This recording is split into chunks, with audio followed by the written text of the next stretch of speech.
একটা লোক বাহির থেকে প্রথমে বলতেছিল এতদিন সহ্য করেছি পাটোয়ারি, আর সহ্য করবো না, আজকে তোমাকে খেয়ে ফেলবো। একটু পরে আমার মাথার মধ্যে জোরে একটা ঘুষি মারলো।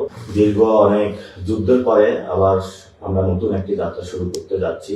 যে নামটি আমরা আজকে দিয়েছি সেটা হলো লড়াইটা দ্বিগুণ হবে। আপনারা জানেন যে বাংলাদেশের সন্ত্রাস, চাঁদাবাজি এবং দুর্নীতি ব্যাপক হারে বেড়েছে, যেটার বিরুদ্ধে আমাদের নতুন প্রজন্ম লড়াই করে যাচ্ছেন। আমাদের যে জায়গা থেকে সমস্যাগুলো শুরু হয়েছে সেটা হলো মির্জা আব্বাস মহিলা কলেজ। সেখানে আমরা গেলাম, যাওয়ার পরে দেখলাম অনেকগুলো মিডিয়া এবং মিডিয়াগুলোকে একসাথে করে রাখা হয়েছে যে মির্জা আব্বাস সাহেব এখানে আসবেন। এবং পরবর্তীতে আমি সেটা অ্যাভয়েড করে ভিতরে গেলাম। প্রথমে নারীদের সাথে কথা হলো, নারীরা ব্যাপক হারে সেখানে ভোট দানের জন্য উপস্থিত হয়েছিলেন এবং তারা যেটা জানালেন যে তাদের সিরিয়ালটা স্লো করে রাখা হয়েছে, যার জন্য ভিতরে ভোট দিতে তারা দেরি হচ্ছে।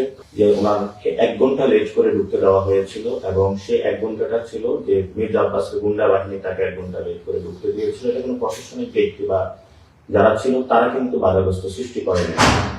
আমি যখন ভিতরে গেলাম, প্রথমেই এক ব্যক্তিকে দেখলাম, তার হাতে হলো সিল দেওয়া, অর্থাৎ সাইনটা লাগানো। তাকে জিজ্ঞেস করলাম আপনি ভোট দিয়েছেন কিনা। উনি বললেন হ্যাঁ ভোট দিয়েছি।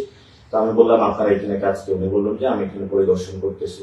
আমি একটু পরে গিয়ে আরো কয়েকজনকে পেলাম যারা ভোট দিয়ে দিয়েছে কিন্তু হলো কেন্দ্র পাহারা দিচ্ছে, ভিতরে ধানের পক্ষে কাজ করতেছে। তো তাদেরকে বললাম, প্রিজাইডিং অফিসারকে আমি ডাকলাম। প্রিজাইডিং অফিসার আসার পরে তাকে বললাম তাদেরকে বের করে দিন। প্রিজাইডিং অফিসার চুপ করে থাকলো। এর মধ্যে ধানের শীষের যে একজন এজেন্ট আছে সেও আমার কাছে চলে আসলো। আসার পরে বললো যে আপনি এখানে ঢুকছেন কেন? আমি বললাম আমি যেহেতু প্রার্থী, আমার তো পরিদর্শনের সুযোগ আছে। এবং উনি দেখলাম প্রিজাইডিং অফিসারের সাথে সব জায়গায় হলো বিভিন্ন জায়গায় ঘোরাফেরা করতেছে। আমি প্রিজাইডিং অফিসারকে বললাম এজেন্ট তো ভিতরে থাকবে, আপনি এটাকে বাইরে নিয়ে কেন ঘোরাফেরা করেন? উনি কোনো উত্তর দিতে পারলো না। তো পরবর্তীতে সেখানে আমরা পরিদর্শন করে শেষ করে যখন বের হলাম, বের হওয়ার পরে আমাদের স্লেজিং বিভিন্ন কটু কথা শুরু করলো এবং একটা লোক বাহির থেকে প্রথমে বলতেছিল এতদিন সহ্য করেছি পাটোয়ারি, আর সহ্য করবো না, আজকে তোমাকে খেয়ে ফেলবো, যেটা আপনারা মিডিয়ার মাধ্যমে দেখেছেন। তো আমরা একটু সামনে আসার পরেই আমাদের পিছন একদম নিচ থেকে হলো লাঠি দেওয়া শুরু করলো। সেটা আমাদের সাথে যারা ছিল তারা প্রটেক্ট করলো এবং যে ব্যক্তিটা আমাকে হুমকি দিয়েছিল একটু পরে আমার মাথার মধ্যে জোরে একটা ঘুষি মারলো এবং একটা ইট নিক্ষেপ করলো, যেটা হলো আমার পাশে যেজন ছিলেন ওনার মাথায় হলো এসে পড়লো। এবং পরবর্তীতে আর্মি আসে, আর্মি এসে আমাদেরকে উদ্ধার করে নিয়ে আসে এবং আমরা দেখেছিলাম যে পুরো শাহজাহানপুর বিভিন্ন জায়গা থেকে ছাত্রদল, যুবদলে যারা সন্ত্রাসী ছিল সবাইকে একসাথে করে নিয়ে আসা হয়েছিল। সেখান থেকে আমরা এসে আরো অনেকগুলো কেন্দ্র পরিদর্শন করলাম, অনেক জায়গায় আমরা ভালো পেয়েছি। তো ঠিক আমরা সন্ধ্যার দিকে যখন আমাদের অফিসে আমরা চলে যাই, যাওয়ার পরে ভোট কাউন্টিং শুরু হতে থাকে, তখন আসলে আমাদের কাছে ইনফরমেশন আসা শুরু করে যে বিভিন্ন জায়গায় যারা আমাদের প্রিজাইডিং অফিসার আছেন, যে ভাইরা দায়িত্ব নিয়েছিলেন, তাদেরকে হলো বিভিন্ন জায়গায় হলো সমস্যা সৃষ্টি করতেছে, যাতে ভোট কাউন্টিংটা যাতে হলো ধানের শেষে পক্ষে হলো বেশি দেওয়া শুরু করে।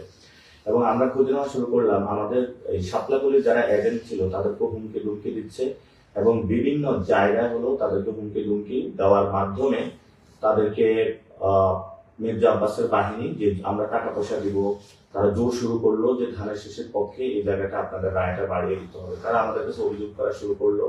আমরাও বিভিন্ন জায়গায় যাওয়া শুরু করলাম এবং পরবর্তীতে খোঁজ নিয়ে দেখলাম যে কেন্দ্র ভিত্তিক তারা সন্ধ্যার পরে যখন আমাদের রেজাল্ট গুলো আমাদের ভালো আসা শুরু করলো, তারা একযোগে সকলগুলো কেন্দ্রে অ্যাটাক করলো। আমাদের এত বাহিনী বা এত বড় বাহিনীকে মোকাবেলার শক্তি সামর্থ্যটা ছিল না।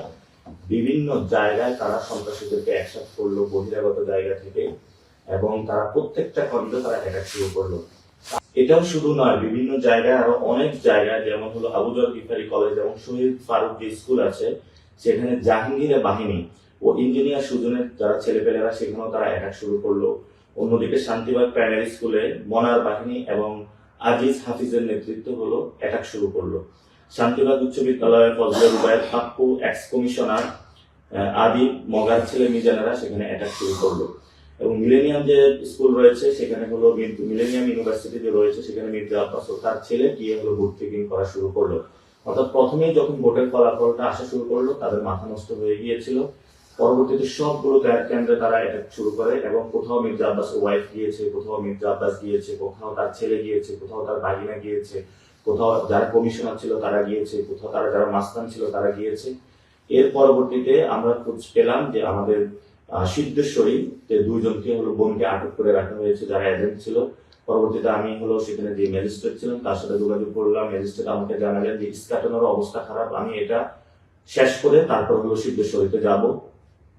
তো আমি বললাম যে আপনারা যদি এইভাবে করেন তাহলে তো আমাদেরকেও মাঠে নামতে হবে। তো কমিশনার যিনি ওইখানে আটক করে রাখা হয়েছে যাকে, উনি বললেন আমাকে 10টা মিনিট আপনারা সময় দেন, আমি এটা শেষ করে ওইখানে গিয়ে আমি কথা বলতেছি। তো আমরা ঠিক আছে, আমরা বললাম যে আমরা 10 মিনিট অপেক্ষা করতেছি, আমাদের বোনকে আমাদের দ্রুত উদ্ধার করতে হবে। তিনি সেখানে শেষ করে তারপরে সেখানে গিয়ে আমাদের বোনদেরকে উদ্ধার করেন।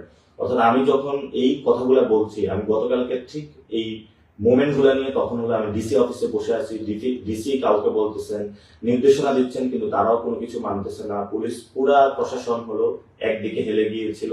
আমরা যেই কমপ্লেন গুলো করছিলাম আমাদের কোনো কমপ্লেনের উত্তর দিচ্ছিল না। তো ইতিমধ্যে পুরা আমাদের যিনি আহ্বায়ক নাহিদ ইসলাম বলেছিলেন ঢাকা 8-এ আসার জন্য, কারণ যেই জনশক্তি আমাদের ছিল বিভিন্ন কেন্দ্রে দিয়েছিলাম, সেটা হলো এক জায়গা থেকে আরেক জায়গায় দৌড়াদৌড়ি করতে গিয়ে আমাদের সবার খুব বাজে অবস্থা হচ্ছিল। এর মধ্যে আমরা ফেসবুকে দেখলাম বিভিন্ন কেন্দ্রে রিডিং হওয়া শুরু করেছে। এর আগের দিন যখন পরিবার সংস্কৃতি বিকাশ কেন্দ্র হলো জাল ভোট করার জন্য একদল সন্ত্রাসী একত্রিত হয়েছিল, তখন আমরা 10-15 জনকে পাঠিয়েছিলাম।